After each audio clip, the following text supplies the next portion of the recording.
Salam, selamat hari Sabat bagi kita semua sesudah yang kasih dalam Tuhan. Saat ini kita akan merampungkan pelajaran sekolah Sabat kita yang kita sudah pelajari sepanjang minggu ini. Dan untuk memulainya, mari kita berdoa sejenak. Bapa di sorga, Bapa yang penuh kasih, saat ini kami mau mengulangi pelajaran sekolah Sabat yang kami sudah pelajari sepanjang minggu. Biarlah Tuhan mengurapi kami agar kami semakin faham, mengerti akan rencana Tuhan di dalam kehidupan kami. Dan ajari hamba-Mu untuk menyampaikannya di dalam nama Yesus kami berdoa dan mengucap syukur. Amin. Saudaraku yang kasih dalam Tuhan, pelajaran satu minggu ini sungguh penting dan ini memang sangat erat hubungannya dalam kehidupan kita sehari-hari. Judulnya ialah gelisah dan memberontak. Dalam 1 Korintus 10 ayat 11 firman Tuhan katakan, semuanya ini telah menimpa mereka sebagai contoh dan dituliskan untuk menjadi peringatan bagi kita yang hidup pada waktu ini, di mana zaman akhir telah tiba. Saudara-saudara yang kasih dalam Tuhan, ada banyak di Alkitab sejarah perjalanan umat Tuhan yang harusnya boleh menjadi inspirasi bagi kita, pengingat bagi kita, pembanding bagi kita, bagaimana kita boleh hidup di zaman akhir ini. Kenapa ini menyangkut kepada kehidupan yang kekal? Sebelum terjadi bencana alam, biasanya ada petunjuk-petunjuk yang alam sampaikan untuk mengingatkan agar makhluk hidup yang ada di dunia ini di sekitar bencana itu mulai berjaga-jaga. Dan sungguh ya, kita patut bersyukur, perlu belajar sama seperti Raja Salomo dalam beberapa ayat di Alkitab, di dalam kitab Amsal, perlu belajar kepada binatang-binatang, kepada hewan-hewan. Pada umumnya, pada waktu mau terjadi bencana, akan ada keanehan-keanehan dari tingkah laku hewan-hewan tertentu. Apakah itu yang ada di hutan, apakah itu yang ada di Taman Marga Satwa, atau yang ada di kebun binatang, ini semua akan menjadi pengingat dan petunjuk bagi kita sebagai manusia. Amos pasal 3 ayat 7, Allah berfirman, sungguh Tuhan Allah tidak berbuat sesuatu tanpa menyatakan keputusannya kepada hamba-hambanya. Kelihatannya semua yang terjadi di dunia ini ada pengingat, ada petunjuk, ada amaran, ada nasihat. Itulah sebabnya mari kita belajar lebih dalam. Salah satu pelajaran penting bagi kita saat ini ialah bagaimana tentang kegelisahan yang terjadi dalam perjalanan bangsa Israel dari tanah Kanaan, dari tanah Mesir ke tanah Kanaan. Pada waktu diutusnya 12 ya, pada waktu diutus 12 pengintai. Dalam Bilangan pasal 11 ayat 1 sampai 15, bangsa Israel pada waktu itu mereka berada dalam kegelisahan awalnya, di mana mereka ini sudah lama dalam perjalanan tidak makan daging. Tuhan memberikan kepada mereka mana. Lalu dalam kitab Bilangan pasal 11 ini khususnya ayat 4 sampai 6, orang-orang bajingan yang ada di antara mereka yang kemasukan nafsu rakus, dan orang Israel pun menangis berkata, siapakah yang akan memberi kita makan daging? Siapakah yang akan memberikan kepada kita ikan yang kita makan di Mesir dengan tidak bayar apa-apa? Kepada mentimun, semangka, bawang pre, bawang merah, bawang putih. Tetapi sekarang kita kurus kering, tidak ada sesuatu apapun kecuali mana ini saja yang kita lihat. Saudara yang kasih, ini satu pelajaran juga bagi kita, karena sering sekali walaupun kita ada yang kita makan, tapi kita masih merengek, masih bersungut-sungut, Inilah yang terjadi dalam perjalanan orang Israel. Lalu, ya, apa yang dilakukan oleh Musa? Dia tahu kepada siapa dia mengadu. Di dalam Bilangan pasal 11 ayat 11, lalu berkatalah Musa kepada Tuhan, mengapa kau perlakukan hambamu ini dengan buruk, dan mengapa aku tidak mendapat kasih karunia di depan matamu, sehingga engkau membebankan kepadaku tanggung jawab atas seluruh bangsa ini. Bayangkan Musa sendiri dibantu dengan Harun, ya, pada waktu itu ada Maryam, memimpin bangsa yang begitu besar, hiruk pikuk dengan ternak-ternak mereka. Pada waktu mereka teriak kepada Musa, saya pikir secara manusia ini adalah merupakan beban yang luar biasa. Dan bukan hanya itu, saudaraku yang kasih, di antara Musa dengan Harun dan Miriam terjadi juga masalah. Kita tahu bahwa terjadi gosip mengata-ngatai pemimpin, bukan orang lain, keluarga sendiri. Miriam dan Harun, mereka mengatai Musa berkenaan dengan perempuan Kusi yang diambilnya, yaitu istri daripada, ya, Musa sendiri. Kata mereka, sungguhkah Tuhan berfirman dengan perantaran Musa saja? Bukankah dengan perantaran kita juga ia berfirman? Saudara-saudaraku yang kasih, ini perlu pelajaran bagi kita. Tolong diingat ini. Sekarang ini banyak persoalan di gereja, di organisasi ini. Masalah kepemimpinan, ambisi untuk menjadi seseorang yang menjabat sesuatu di dalam pelayanan. Ini sudah terjadi. Jadilah pelajaran bagi kita, pelajaran sekarang ini. Kegelisahan-kegelisahan yang muncul oleh karena ketidakpercayaan, oleh karena ambisi. Tadi dimulai dengan masalah makanan, sekarang dengan, ya, jabatan. Ya. Bahkan apa dikatakan dalam firman Tuhan, adapun Musa ialah seorang yang sangat lembut hatinya, lebih dari setiap manusia yang di atas muka bumi ini. Kenapa ada kalimat seperti ini, saudaraku? Karena memang Musa begitu sabar, begitu tabah untuk menghadapi bangsa Israel yang keras tengkuk.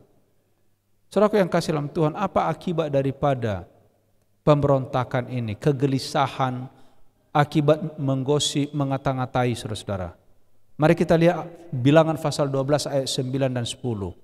Sebab itu bangkitlah murka Tuhan terhadap mereka. Lalu pergilah ia, dan ketika awan telah naik dari atas kemah, maka tampaklah Miriam kena kusta, putih seperti salju. Dan ketika Harun berpaling kepada Miriam, maka dilihatnya bahwa dia kena kusta. Hati-hati, saudara-saudaraku yang kasih dalam Tuhan.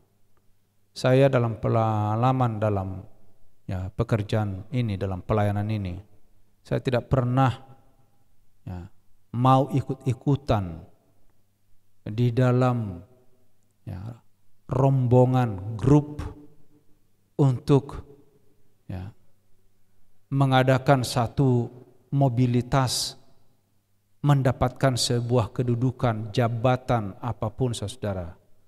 Itu tidak ada artinya. Kalau sudah saatnya, Tuhan tahu, biarlah Tuhan yang memilih melalui umat. Mari kita juga umat Tuhan jangan sampai, ya, terkecoh dengan orang-orang yang ambisi mengajak saudara dan kita ini untuk berpolitik seperti dunia. Dan inilah yang menghancurkan sekarang kita punya apa? Gereja. Akibatnya apa, saudaraku? Miriam, Harun kena kusta. Dan sekarang di dalam masa pengintaian yang 12 orang itu, apa yang terjadi pada waktu mau dilihat itu apa? Ya, tanah Kanaan. 10 pengintai ini adalah orang yang pesimis, gelisah, karena tidak punya iman. Di dalam Bilangan pasal 13 ayat 31 apa dikatakan? Tetapi orang-orang yang pergi ke sana bersama-sama dengan dia berkata, kita tidak dapat maju menyerang bangsa itu, karena mereka lebih kuat daripada kita. Bangsa Israel kecut, mereka meraung, menangis, ingin kembali ke Mesir. Saudaraku yang kasih dalam Tuhan, bahkan apa yang dikatakan oleh mereka dalam Bilangan pasal 14 ayat 2-3. Sekiranya kami mati di tanah Mesir atau di padang gurun ini, mengapa Tuhan membawa kami ke negeri ini, supaya kami tewas oleh pedang dan istri serta anak-anak kami menjadi tawanan? Bukankah lebih baik kembali ke Mesir? Saudaraku yang kasih dalam Tuhan, ini sering sekali terjadi dalam kehidupan kita. Saya alami dalam pelayanan selama ini. Ada banyak orang-orang yang sudah meninggalkan Mesir tadinya, masuk ke dalam gereja, ya, menuju Kanaan. Tapi dalam perjalanan iman ini, berapa banyak orang berkata, pendeta, ya, saya menyesal. Lebih baik saya dari gereja yang pertama, dari pengalaman hidup saya yang pertama. Saudaraku yang kasih, ini adalah jiwa-jiwa yang akan hilang. Ini sifat yang tidak baik sesudah pelajaran sekolah sahabat kita. Sekali kita sudah melangkah bersama Tuhan, mari kita pakai iman. Apa yang terjadi, ya, inilah yang perlu saudaraku. Kita tahu kalau mulai gelisah, mulai mengata-ngatai, mulai menggosip, mulai ragu-ragu, muncul apa? Pemberontakan. Dalam Bilangan 14 ayat 4 firman Tuhan katakan, dan mereka berkata seorang kepada yang lain, baiklah kita mengangkat seorang pemimpin lalu pulang ke Mesir. Saudara-saudaraku yang kasih, Musa yang dipilih oleh Tuhan, mereka lihat tiang api setiap malam, mereka lihat tiang awan setiap hari, masih berani bangsa ini berkata, kita pulang ke Mesir, kita pilih pemimpin kita. Lalu segenap umat itu mengancam, perhatikan saudaraku, enggak main-main. Mereka mengancam melontari kedua orang itu dengan batu. Tapi tampaklah kemuliaan Tuhan di kemah pertemuan kepada semua orang Israel. Bilangan 14 ayat 10. Saudara yang kasih, pengintai yang 10 yang tidak setia itu memaki-maki Kaleb dan Joshua dengan keras. Teriakan terdengar melempari mereka dengan batu. Orang banyak sudah tidak waras itu memungut batu untuk membunuh orang yang setia, Yosua dengan Kaleb. Mereka maju sambil berteriak seperti orang gila. Dengan mendadak batu-batu itu berjatuhan dari tangan mereka. Satu suasana hening yang telah mencekam membuat mereka, ya, ketakutan, gemetar. Kenapa? Pada waktu mereka mengumpulkan batu hendak melempar Yosua Kaleb, tangan Tuhan menghalangi usaha mereka mengadakan pembunuhan. Sejarah Para Nabi jilid 1 halaman 466. Saudaraku yang kasih, dua pengintai itu, Yosua dengan Kaleb, yang memiliki iman dan optimis, apa mereka katakan? Hanya janganlah memberontak kepada Tuhan, jangan takut kepada bangsa negeri ini, sebab mereka akan kita telan habis. Yang melindungi mereka sudah meninggalkan mereka, sedang Tuhan menyertai kita. Jangan takut kepada mereka. Inilah iman, saudara. Saya melihat sekarang ini dengan masalah organisasi, seringkali kita mau pakai cara dunia, sama seperti 10 pengintai. Belajar saudaraku, mari kita pakai iman Yosua dengan Kaleb. Berharap kepada Tuhan, bukan berharap kepada manusia. Pengantara antara pemberontakan dan Allah memang sangat dibutuhkan. Disitulah kehadiran Musa. Musa memohon, ingat saudaraku dalam Bilangan 14 ayat 19-20, ampunilah kiranya kesalahan bangsa ini sesuai dengan kebesaran kasih setiamu, seperti engkau telah mengampuni bangsa ini mulai dari Mesir sampai kemari. Berfirmanlah Tuhan, aku mengampuninya sesuai dengan permintaanmu. Oh, luar biasa Tuhan kita. Luar biasa Musa. Musa dalam pemberontakan dia masih bisa dalam kelemah lembutan meminta pengampunan bagi orang yang sudah membuat dia susah. Saudara-saudara, ini perlu kita belajar hari ini. Berdoalah kepada orang-orang yang memberontak sekarang ini, kepada organisasi, kepada gereja. Berdoa, bukan melawan, bukan memberontak. Apa yang dibuat oleh Musa perlu kita buat hari ini. Apa yang terjadi saudaraku? Tolong ingat, perhatikan baik-baik. Konsekuensi dosa dan pemberontakan tetap jalan sekalipun diampuni. Jadi saudaraku nggak main-main. Coba kita baca Bilangan 14 ayat 21 sampai 23. Inilah firman Tuhan, hanya demi aku yang hidup dan kemuliaan Tuhan memenuhi seluruh bumi. Semua orang yang telah melihat kemuliaanku, tanda-tanda mujizat yang kuperbuat di Mesir, di padang gurun, namun telah 10 kali mencobai aku dan tidak mau mendengarkan suaraku. Perhatikan saudaraku, pastilah tidak akan melihat negeri yang kujanjikan dengan bersumpah kepada nenek moyang mereka. Semua yang menista aku tidak akan melihatnya. Jadi saudara, kenapa kita harus ikut menghakimi orang-orang yang memberontak itu? Enggak perlu. Tuhan tahu siapa yang memberontak. Tuhan tahu siapa yang berdosa. Izinkan Tuhan yang bertindak kepada mereka. Saudara yang kasih dalam Tuhan, ke-10 pengintai yang tidak setia itu, perhatikan baik-baik, telah dikutuk oleh Tuhan, binasa di hadapan orang Israel, dan di dalam nasib mereka itu orang Israel dapat membaca dari bencana yang akan menimpa mereka. Sejarah Para Nabi 1 halaman 468. Saudara yang kasih dalam Tuhan, mari kita belajar sekarang ini percaya kepada firman Tuhan. Lakukan yang baik. Jangan menghakimi orang lain. Di Syarah Efesus halaman 126, iman itu sekali-kali tidak ada hubungannya dengan praduga. Apa yang dilakukan oleh 10 pengintai itu adalah praduga. Apa yang dilakukan oleh Miriam dengan Harun adalah praduga. Sering kita mengadakan praduga kepada orang lain, kepada pemimpin, kepada pendeta, kepada majelis. Saudara yang kasih, iman itu sekali-kali tidak ada hubungan dengan praduga. Justru hanya orang yang mempunyai iman yang selamat dari praduga. Sebab praduga itu adalah pemalsuan setan akan iman. Saudaraku, hati-hati. Praduga menuntun kepada kematian.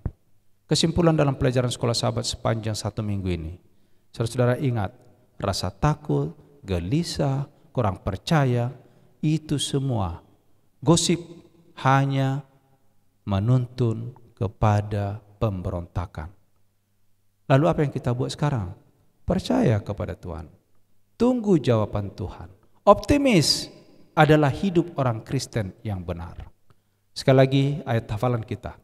Semua ini telah menimpa mereka sebagai contoh dan dituliskan untuk menjadi peringatan bagi kita yang hidup pada waktu ini, di mana zaman akhir telah tiba. Jadi jangan kita mengulangi sejarah yang tidak baik. Tapi biarlah sejarah itu menjadi batu loncatan buat kita, agar kita boleh berdiri tegak dalam kebenaran, menyongsong Tuhan di awan-awan. Tuhan memberkati kita. Mari kita bersatu dalam doa. Bapa di sorga, Bapa yang penuh kasih, kami puji Tuhan pada saat ini. Terima kasih firman-Mu yang luar biasa sepanjang 1 minggu. Engkau ingin kami menjadi orang yang rendah hati, yang memiliki iman, penuh kesabaran, bergantung kepada Tuhan, dan menyerahkan semua bila mana ada persoalan, tantangan, hanya ke dalam tangan Tuhan. Berkati kami sepanjang hari Sabat yang sisa ini. Terpujilah nama-Mu Bapa, di dalam nama Yesus kami berdoa dan mengucap syukur. Amin.